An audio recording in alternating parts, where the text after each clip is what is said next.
नमस्कार साथियों, ये YouTube channel Sanjay Jha speaks है और मैं संजय झा चैनल की ओर से आप सभी का अभिवादन करता हूँ। साथियों,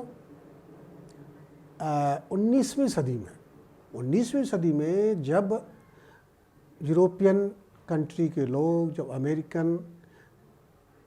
जब अमेरिकन कंट्री, इन लोगों ने जब पूरी दुनिया पे या तो कब्जा कर लिया या किसी न किसी रूप में दुनिया को प्रभावित किया, उस समय इन्होंने कई सारी परिभाषाएं गढ़ी अपने आप को, अपने काले कारनामे को, अपनी करतूतों को ढकने के लिए, उसको जस्टिफाई करने के लिए। और इसी क्रम में मैंने पिछले वीडियो में आपको बताया था कि उन्होंने एक परिभाषा रची थी, व्हाइट्समैन बर्डन, यानी सफ़ेद लोगों की जिम्मेदारी।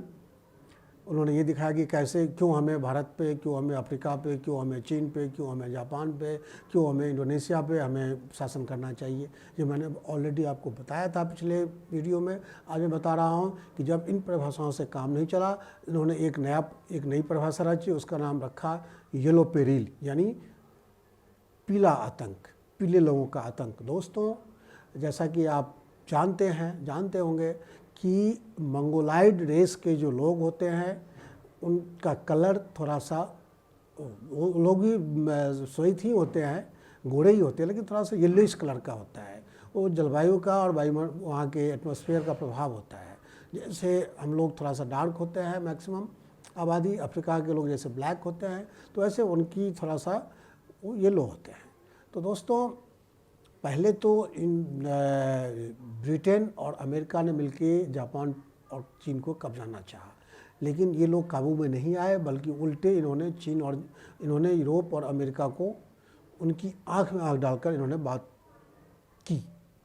तब जाकर के इनको ये लोग आतंक दिखने लगे, जापान और चीन के लोग। इसकी कहानी कुछ इस तरह से है कि 19वीं सदी मतलब 1850 तक यूरोप और अमेरिका का पूरी तरह से औद्योगिकरण हो चुका था। उद्योग धंधे लग चुके थे, नए नए कारखाने लगे थे, वहाँ मिनरल्स का भंडार निकलने लगा था, मिनरल्स का उपयोग रॉ मटेरियल रूप में किया जाने लगा था। ऐसे मिनरल्स की खोज के क्रम में अमेरिका में भारी मात्रा में सोने की खदान मिली थी, और उस सोने की खदान में काम करने के लिए उनको मजदूर चाहिए होता था।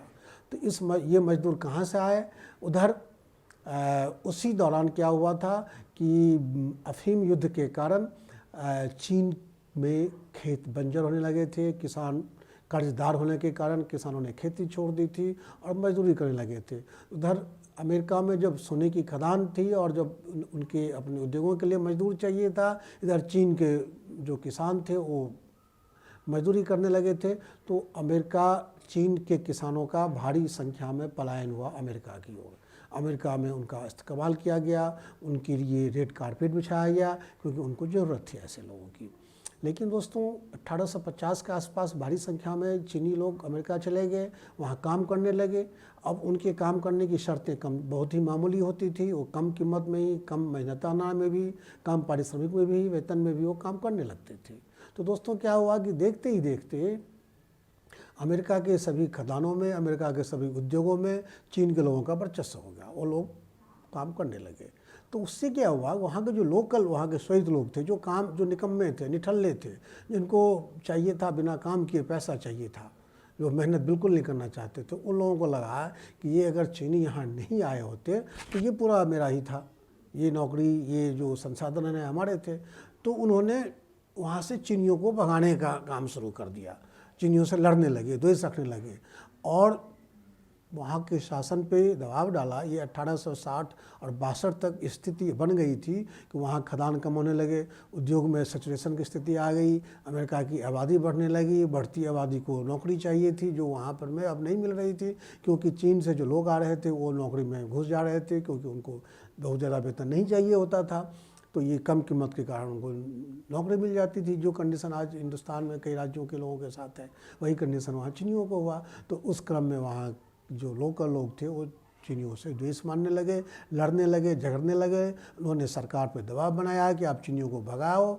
और दोस्तों, इस पूरी प्रक्रिया का नाम दिया गया येलो पेरिल, यानी पीत लोगों का आतंक। आतंक क्यों? तो वहाँ पे उनकी रोजी रोटी छिन रही थी चीनियों के कारण।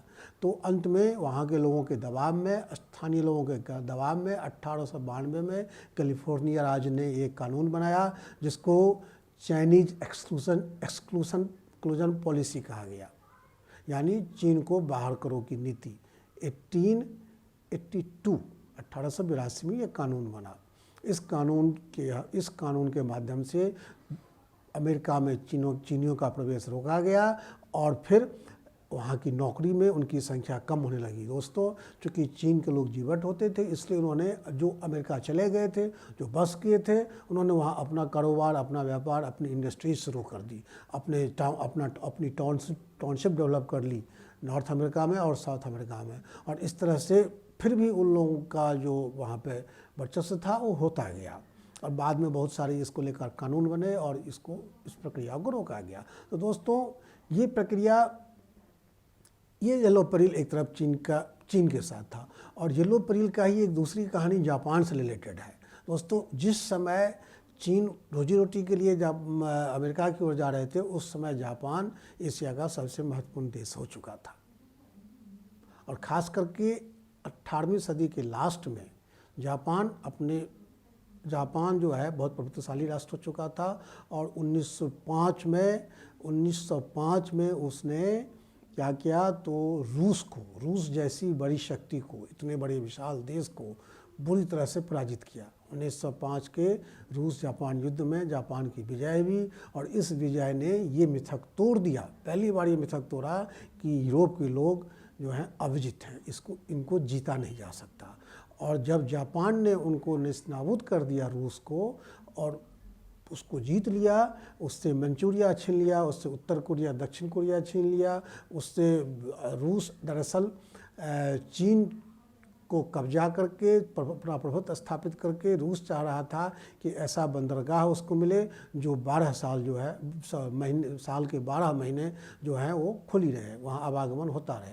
उस समय चूँकि रूस जो है हाई एल्टीट्यूड पे है, तो उसके जो समुद्री क्षेत्र हैं वो साल में 9 महीने जो है वो बर्फ़ से ढका रहता है। तो उसको ऐसा बंदरगाह चाहिए था जो चीन, इसलिए वो बंदरगाह के लिए वो चीन की ओर देख रहा था और जापान को पता चल गया कि रूस इधर आएगा तो ये पूरे एशिया पर वर्चस्व स्थापित करेगा। तो रूस को रोकने के लिए जापान ने रूस पर आक्रमण किया, उसे पराजित किया। दोस्तों, ये एक तरफ चीन की कहानी सुनी, दूसरी तरफ जापान ने रूस को पराजित किया। रूस को पराजित करने के बाद यूरोप के कंट्री के बाकी देश जो है वो भौचक रह गए कि एक छोटा सा देश जापान हमें इस तरह से पराजित कर सकता है। तो जापान ने चूँकि उनका मिथक तोड़ दिया अभित रहने का, इसलिए वो लोग जापान को, अमेरिका के लोग चीन को येलो पेरिल इस कारण कहते थे और जापान के लोगों को यूरोपियन कंट्री के लोगों ने येलो पेरिल कहना शुरू कर दिया क्योंकि उन्होंने उसको हरा दिया था। अब बाद में अमेरिकनों के लिए भी जापान येलो पेरिल साबित हुआ। कब?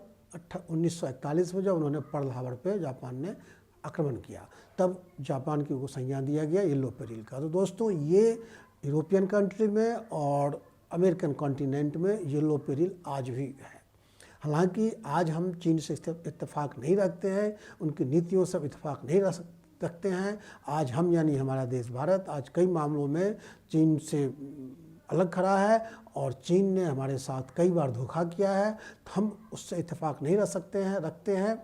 लेकिन हमें पता होना चाहिए कि अगर एशिया कंटिनेंट के देश, ये दो प्रमुख देश चीन और भारत, आज भी हाथ मिला ले तो हमारी प्रगति, हमारी उन्नति, हमारी तरक्की कई गुना आगे बढ़ जाएगी। क्योंकि आज जो अपने संसाधनों का जो 25% जो हम सामरिक मामलों में खर्चा कर रहे हैं, डिफेंस में खर्चा कर रहे हैं, वो सिर्फ इसलिए कि चीन से हमारी दुश्मनी है।